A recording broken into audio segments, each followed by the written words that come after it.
welcome to The Explainer. Okay, let's just jump right in because today we're talking about this quiet but absolutely massive revolution that's happening. And it's not in some far-off data center, it's happening inside the very devices we hold in our hands every day. This is a huge shift in how AI actually works. I mean, just think about that for a second. What if you had an AI that was not just smart, but it was also instant, totally secure, and didn't just, stop working the second you went into a tunnel or lost Wi-Fi? This is the core promise of what we're going to dig into today, and believe me, it changes everything. All right, so for years, we've all been taught that AI lives in the cloud, right? In these giant, invisible server farms. But that's changing. The center of gravity is actually shifting. We're going to look at how AI is moving into a brand new home, literally the palm of your hand. So what exactly is on-device AI? Well, it's pretty much what it sounds like. The AI models, the algorithms, they run locally, right on your phone, your watch, your car. Instead of shipping your data off somewhere to be processed, all the thinking happens right there. It's really like your device is finally getting its own brain. So, this sets up a kind of classic showdown, doesn't it? The old way versus the new way.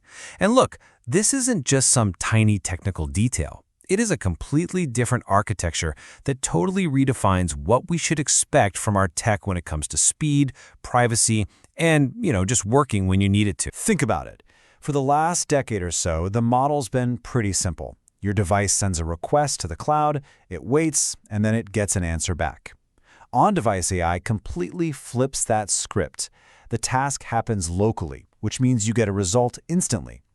Just changing where the thinking happens, it completely transforms the entire experience. And when you put them side by side like this, the trade-offs become crystal clear. Look, on-device AI gives you everything that matters for personal, everyday use. You get total privacy, your data literally never leaves your phone. You get instant speed, no waiting for a network, and it works anywhere, even if you're totally offline.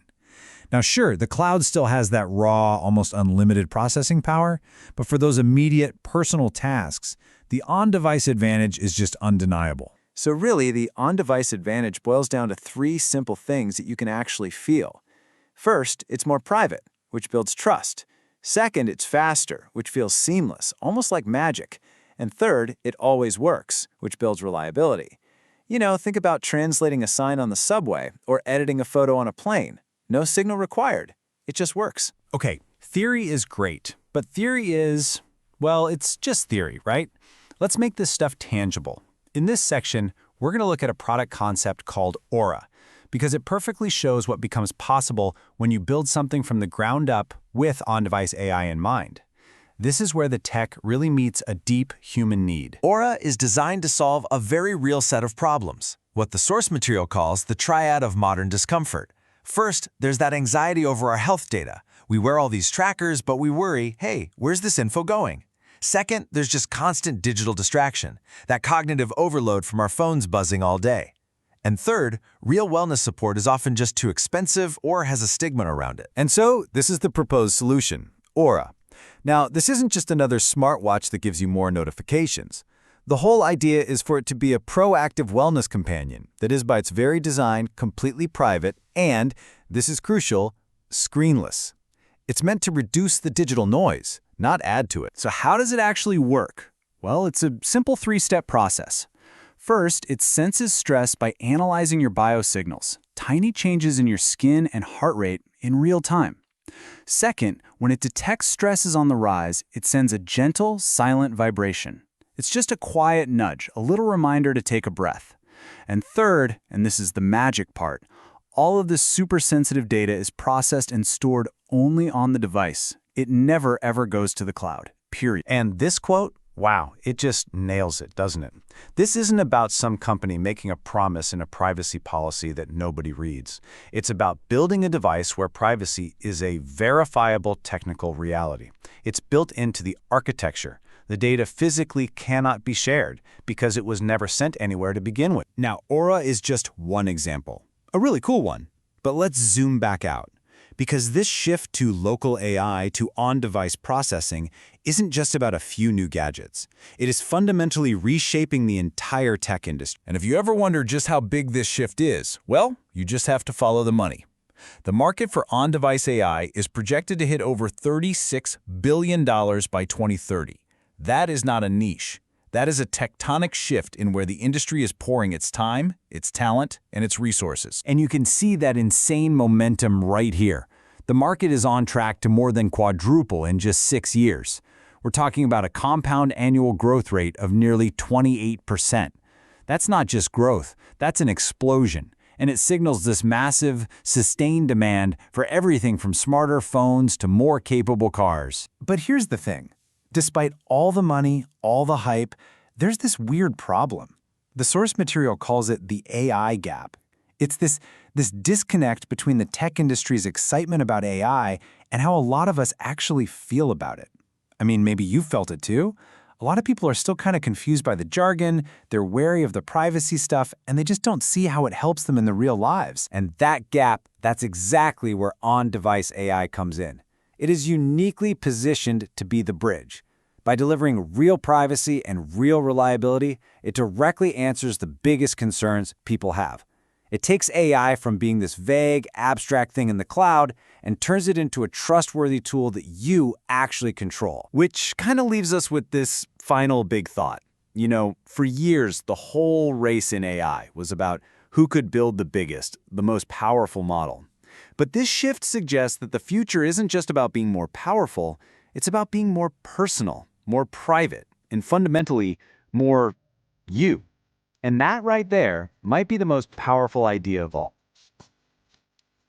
Device AI is about $3 trillion. And every time you drive a car that's equipped with advanced driver assistance, it's entirely based on on-device AI. And on-device AI is everywhere. When you type on a keyboard, on a laptop, it's powered by a language model that runs on device. When you talk to a smart speaker, the text-to-speech is entirely powered on device. Robots that deliver and assemble have a lot of on-device AI. Drones that can scan landscapes for industrial and agricultural use cases use on-device AI.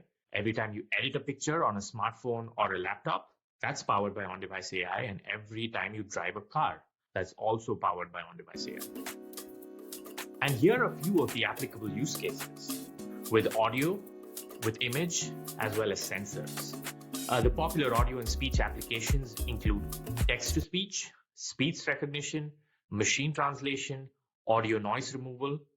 When you work with images and videos, you have photo classification, QR code detection, virtual background segmentation. And when you work with sensors, your physical activity detection, keyboard models, digital handwriting recognition are all powered by on-device AI. And what's fascinating about this is you can even mix multiple modalities with audio, with image, with video and speech and sensors and produce multimodal on-device AI models. And the most popular industries where on-device AI is applicable include the mobile smartphone industry, your PC industry, your industrial IoT industry, as well as the automotive industry. Now let's look at why you would want to run models on device. There are 4 main reasons. The first one is that it's cost effective because you can utilize all the computational resources that are available locally without any additional cloud computing resources. The second one is efficiency because you can process data locally and not need to send it to the cloud, receive the results, and then process it again locally. This whole process becomes computationally much more efficient. The third is about privacy because your data will remain on your device and never leave it. And that ties into our 4th reason, which is personalization. Because having models being customized locally on your device without any external data can create uniquely personalized experiences. In this lesson, we're going to walk through a new way to deploy models on device that makes it extremely easy to take a model that you trained in the cloud and make it work on the device within about 5 minutes. And there are 4 main steps as part of this process. In the first one, you will capture the model as a computational graph. Then you will take that computational graph and compile it for your target device. You will then validate the numerics of that model on the device that you're trying to deploy to. And then finally, you will measure performance on the device. Now, all of this requires an actual device in the loop. That's why you will be using a device in the loop to go through each of these 4 steps. And finally, when these 4 steps are done, you will have an artifact that you can deploy on a device and integrate it in your application. To make this extremely seamless, you will be using Qualcomm's AI Hub that automates all of these 4 steps: the capture, the compilation, the validation, and the performance measurement, along with the device that's provided to you, so you can go through this process in about 5 minutes. Now, on-device AI is also extremely popular for generative AI applications. This includes things like live translation, live transcription, photo generation, AI-based photo editing, semantic search, text summarization, various virtual assistants, writing assistants, as well as image generation. All of these are commercially deployed applications of on-device AI on your smartphone or laptop. And these are a collection of all the various models that are all deployable today on a smartphone, a laptop, an IoT device, or a car. This includes language models like Llama and Baichuan, speech models like Whisper, face detection models like MediaPipe, Stable Diffusion, and over 100+ models that are all very easy to deploy on device today. Concepts to enable you to take a model, train in the cloud, and deploy it on device. The first is graph capture, where you will learn how to capture the computation of a neural network into a portable format that you can take for the device. The second is compilation, where you will learn how to compile models for a target device. Third, you will learn how to validate the compiled model on device so that your cloud and device produce the same results. And finally, you will run a performance profile on device so you can be confident that your model can meet the constraints of the device. So what is graph capture? You might be familiar with a block of code in PyTorch that looks a bit like this. Here you have 2 convolutions, con1 and con2, and each of those convolutions are followed by ReLU-based activations. Now, the key thing that you should know is that this particular representation of the model in code can be turned into a graph representation. And that is the concept called graph capture. As you can see, the same model is now represented as a graph where the input is X, and you have the 2 convolutions and you have the 2 ReLUs. Now let's see how to do this in a notebook. Let's start by importing the FFnet40S model using the Qualcomm AI Hub package. This loads the PyTorch model in memory in your notebook. In order to capture the computations of the FFnet40S network, you will use the PyTorch JIT trace functionality. In order to do so, first, you have to set up your PyTorch model with the input shapes that are required for the network. This particular network takes an RGB image of size 1024 x 2048. That is described in this particular input shape as a 3-channel 1024-2048 tensor. Next, you generate some random input in order to provide it to the network so you can trace it. And finally, you will call the torch JIT trace function that takes the sample input, passes it through the model. This particular function processes all the computation as it goes through the network to understand what is needed in order to capture the entire computation as a graph. The resulting output is a PyTorch traced model that looks a bit like this. As you can see, this trace model captures all the computations that describe this FFnet40S network, except these computations are entirely portable so that you can take it for deployment on device. Now, in the next step, we're going to take this graph that is captured, the computation of the particular network, and compile it for consumption on the device. Let's look at that in the notebook. Now let's look at how you can compile this model for device. In order to do so, first, you'll set up Qualcomm AI Hub, and you will use the Get Devices API to get a list of all the devices that are available to you in the cloud.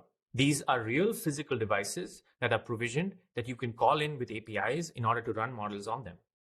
As you can see, there are Samsung devices, there are Google devices, there are Xiaomi devices, there are various robotics devices as well. In order to compile the traced model for the device, all you need to do is use the Submit Compile Job API, pick the device that you'd like to compile for, and provide the traced model, and provide the input specification, in this case, an RGB 124x248 image. When you run this block of code, the trace model gets sent over to the cloud and optimized for this particular Samsung Galaxy S23 device.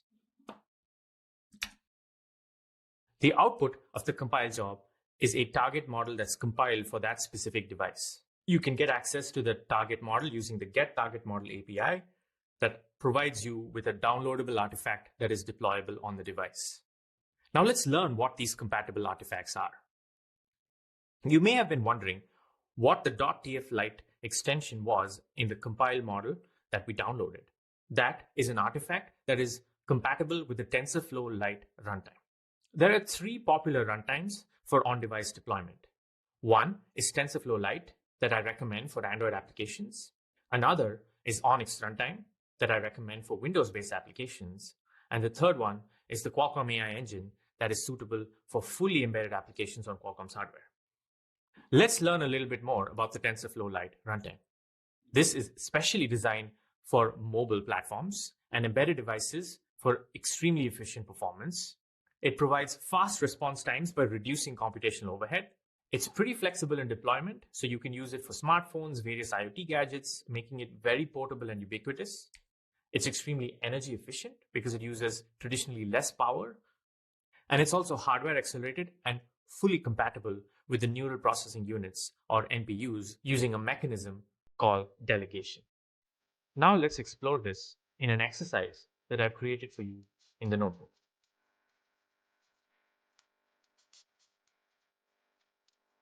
More options in the URL provided here. Now that you've compiled the model for the device, let's look at how you could execute on the device. It's really important to understand the computational resources that are available here on a device. There are three popular compute units available on a modern device: the CPU, the GPU, and the neural processing unit of the NPU. The CPU is the most flexible general purpose computation engine. You can do computations, you can do branches, you can do for loops.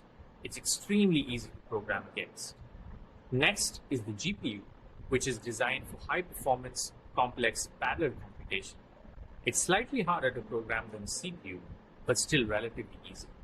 And it's designed for highly performant parallel computation.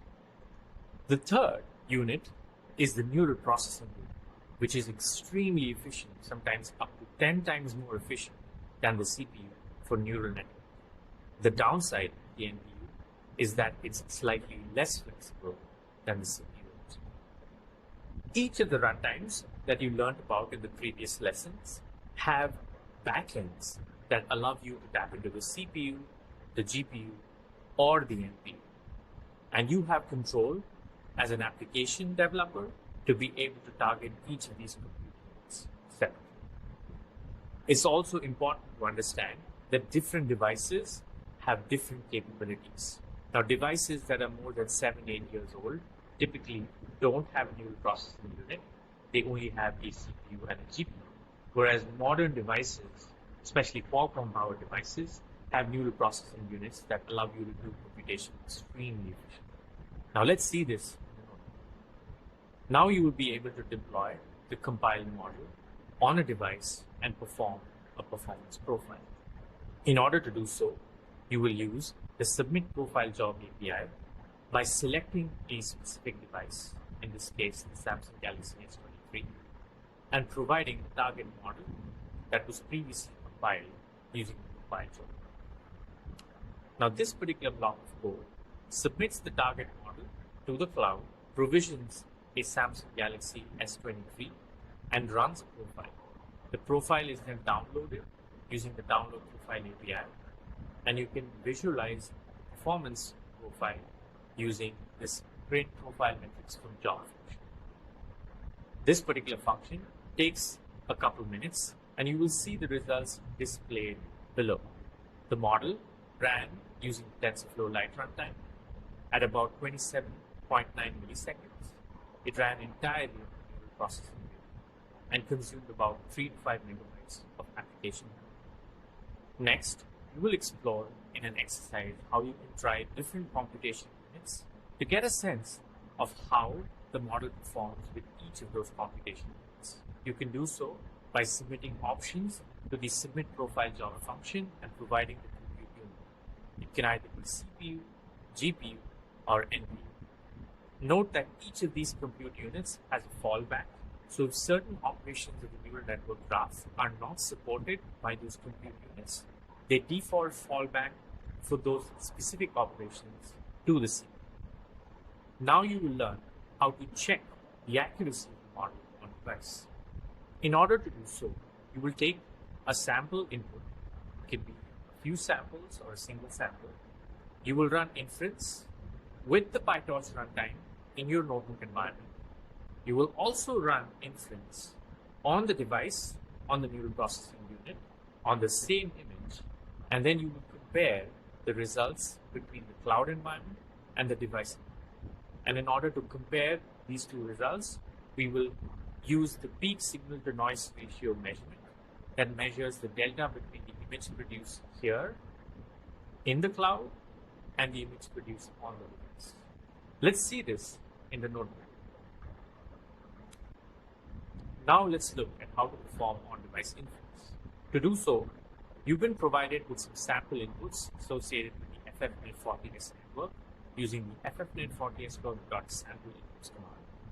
These sample inputs correspond to a NumPy array of size 3 cross 1024 cross 2048, which is an RB image of size 1024 cross 2048, which is what the model requires. Note that the values of these tensors are scaled between 0 and 1. Now let's take the sample job input element. You pass in the target model, which is the compiled artifact, sample inputs, which we just saw, and choose a device, in this case, the Samsung Galaxy S23. When you run this command, inference is run through that cloud-hosted device, and you get back the results in NumPy format. You can get access to the results using the download output data API. This job takes about a minute or so to complete, and the output is a NumPy array.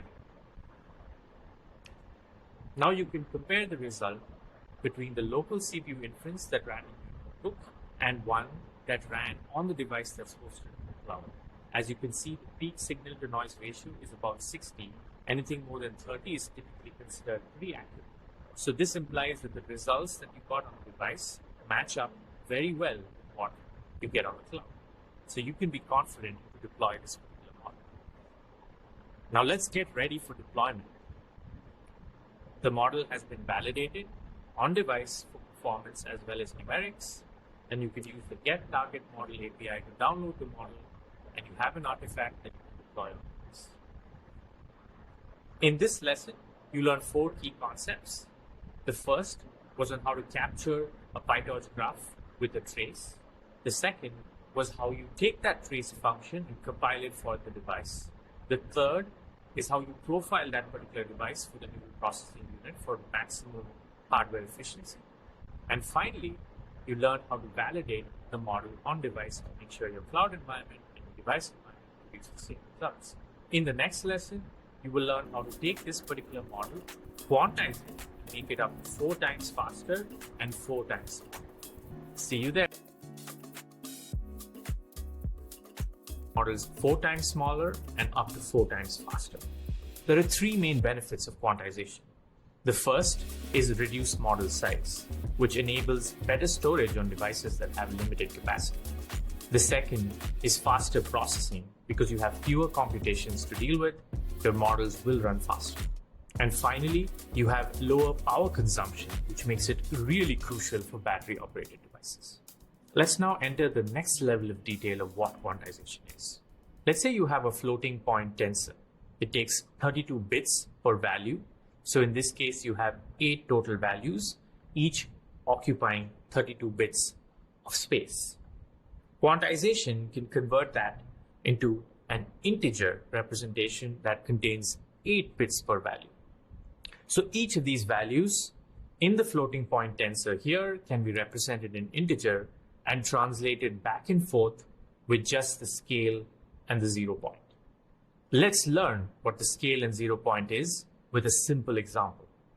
Now in this particular figure, the floating point range is represented as a number line above here in red, and the integer range is represented as a number line here in blue.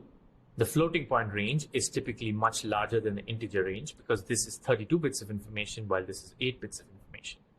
The scale and the 0 point are two concepts that enable you to translate a number from the floating point scale to the integer scale and back. Let's look at one particular example. Let's say you consider the number 12.5. The scale is set to 2.35 and the 0 point at 0. So the quantize operation, which converts a number from the floating point range to the integer range, will divide it by the scale and subtract the 0 point. Hence, 12.5 by 2.35 gets stored as a 5. Now, in order to convert the integer back into its floating point representation, you need to perform the dequantize operation that's described to you in the right. The dequantize will take the 5, add the 0 point, and multiply it by the scale. Notice that you do see an error in here because the number 12.5, when converted to integer, provided 5, which when converted back to floating point, gave you 11.75. And this is the error that's called quantization error. The goal of the quantization process is to have the minimal error while converting from the floating point range to the integer range. And this can be done for a wide variety of applications. Let's now learn about how you can quantize and what are the ways in which you can get the minimal quantization error. There are two main types of quantization. One is weight quantization, where you only reduce the precision of the model weights, so you optimize only storage. The second is called activation quantization, where you apply a lower precision to activation values so that you can accelerate the entire inference using lower precision numerics. Here's an example of what weight quantization does. We took float32 tensors, 8 of them, and converted them into int8 tensors. This reduced the model size by 4x. In activation quantization, we can take a function in floating point, like the sigmoid in red, and convert it to a function that can be done with integer computation, which is described in blue. As you can see, there is an error in approximation of the red function with the blue function. And the goal is to minimize this error.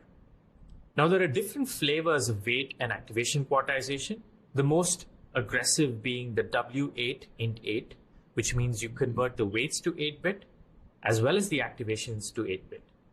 You have the W8 int16 quantization, where you convert the weights to 8-bit, but you keep the activations in a 16-bit range.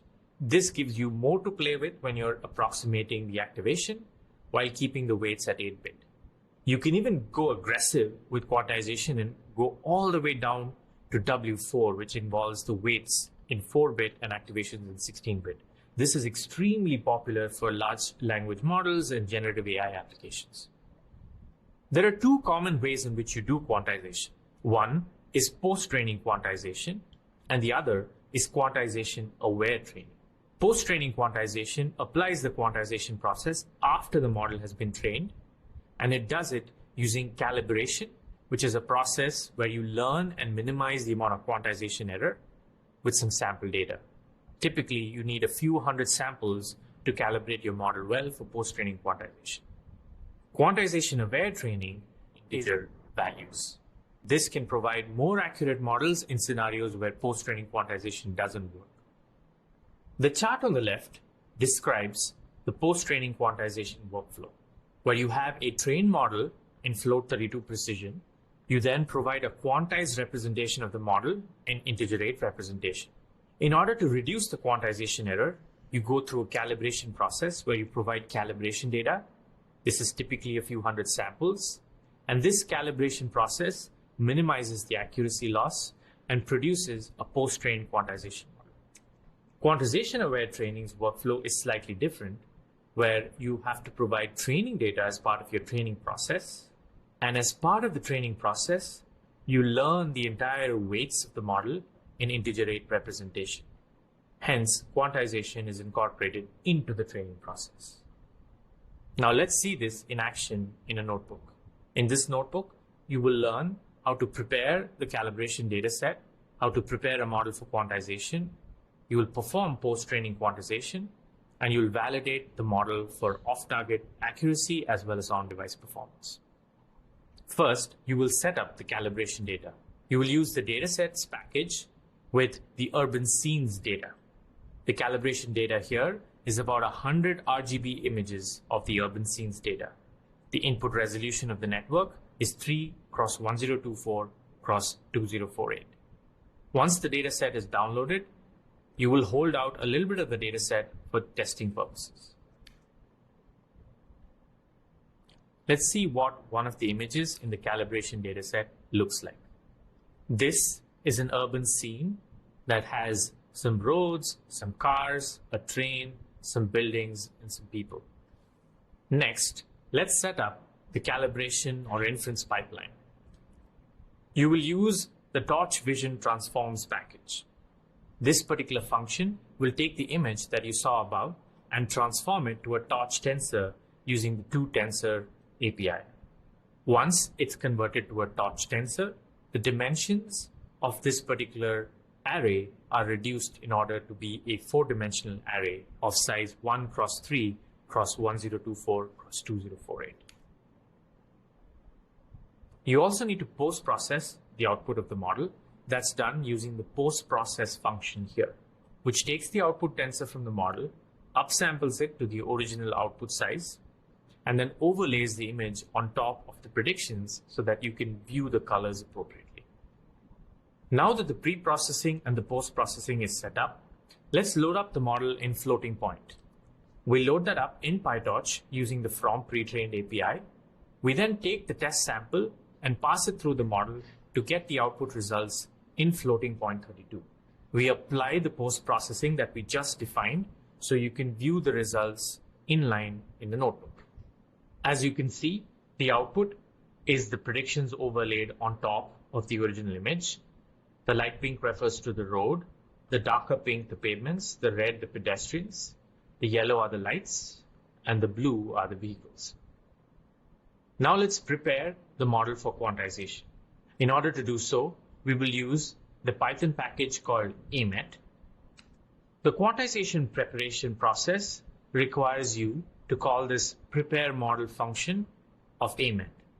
This particular prepare model function annotates all the floating point arrays that are there in your model. This includes the weights as well as the activations, and sets up the automatic integer versions of that same graph.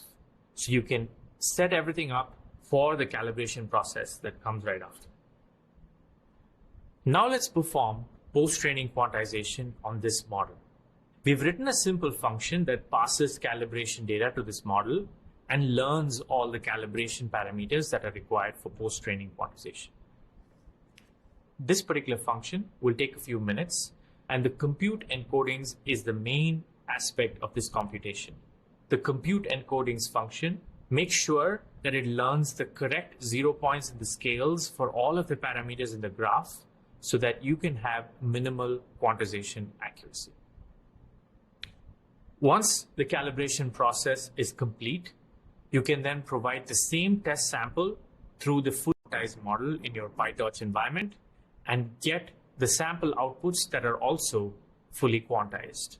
The resulting output will pass through the same post-processing function that we wrote down for the float 32 version, and you can see the results inline. As you can see, the output predictions from the integer model match up the float model quite well.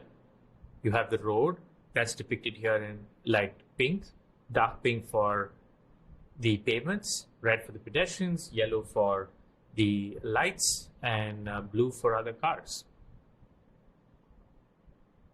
As the final step, you will export the quantized model for the device.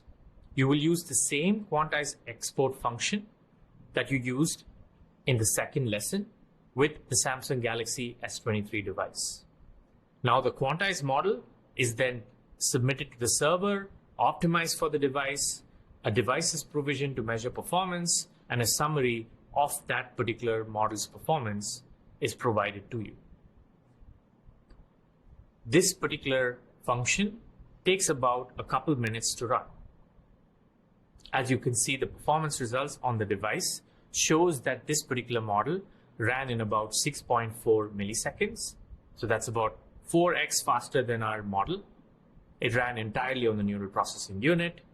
and memory consumption was between 1 and 10 megabytes. The peak signal to noise ratio was a little bit lower than the floating point model because this is doing integer computation, and the model was about 33 dB with PSNR.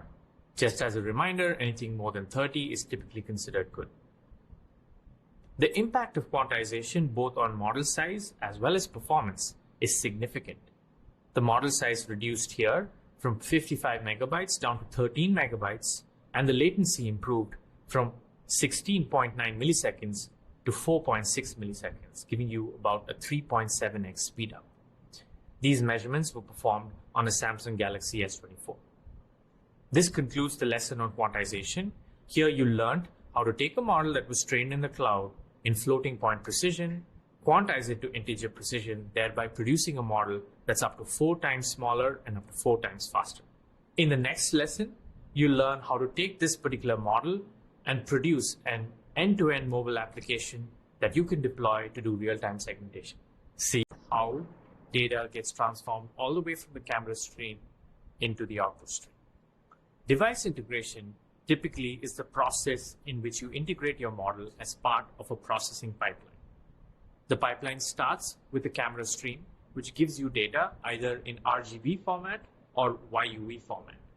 The GPU pre-processing phase takes the data from YUV to RGB because the model requires RGB, and it typically downsamples to the resolution in which you train the model.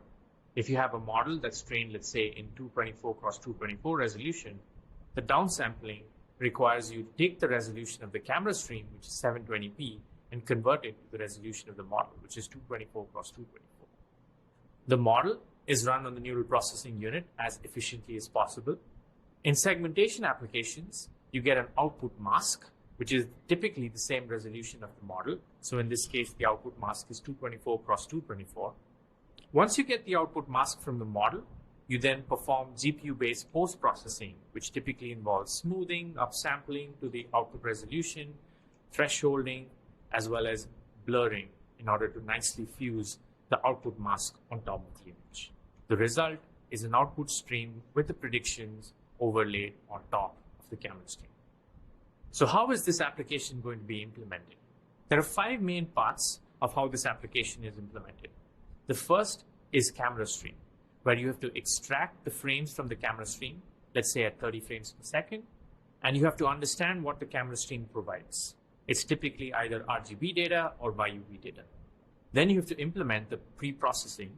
This is done using OpenCV on the GPU for faster pre-processing. It is extremely important to use the GPU to get the best performance. Third is model inference, which is done on the device using the runtime APIs, which are typically C++ or Java-based APIs for model inference.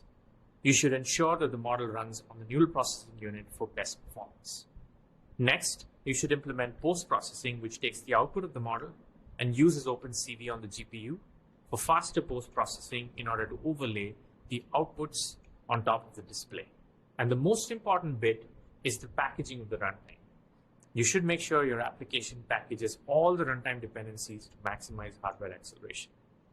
So to give you a sense of how runtime dependencies are managed, a typical Android project has your Java source, your native source, and various dependencies for your source code. Applications that have AI-based models typically require the models to be packaged as part of the application.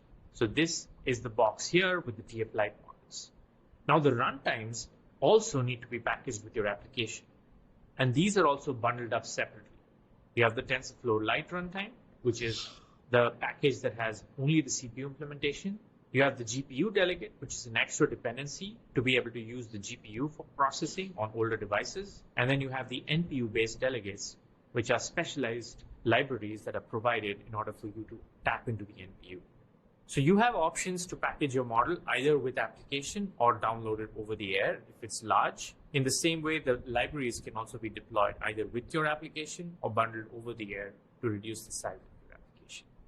These are all really important considerations for you to be able to provide the best possible user experience for your application users. Now let's see this particular application in action in a real demo. In this demo, you will see a 30 frames per second real-time segmentation model that we've trained and quantized here. We will showcase the compute unit utilization with the NPU and see the difference between the NPU and the CPU. This application is compatible across all Android phones. It runs on the NPUs on Qualcomm-powered devices that are released post-2019 and GPUs on all other phones. Let's see this in action. So let's load up this real-time segmentation demo. I'm going to start off by running this on the CPU so you get a sense of how the CPU performs for this model. I'm going to click the Start Camera button, and you can see the real-time segmentation of Ismail here, the dark blue being the background and the red being Ismail. You only get about 1 frames per second. It takes about 800 milliseconds to run the model on the CPU. It's extremely slow. So now I'm going to switch over to use the neural processing unit and press the Start Camera button again. As you can see, things are much snappier. You can run this at 30 frames per second. As Ismail moves around, the tracking is much more accurate. Real-time segmentation running on the device, on the neural processor. So that was exciting. You saw real-time segmentation running on the neural processing unit at 30 frames per second, extremely efficiently, being able to detect people accurately.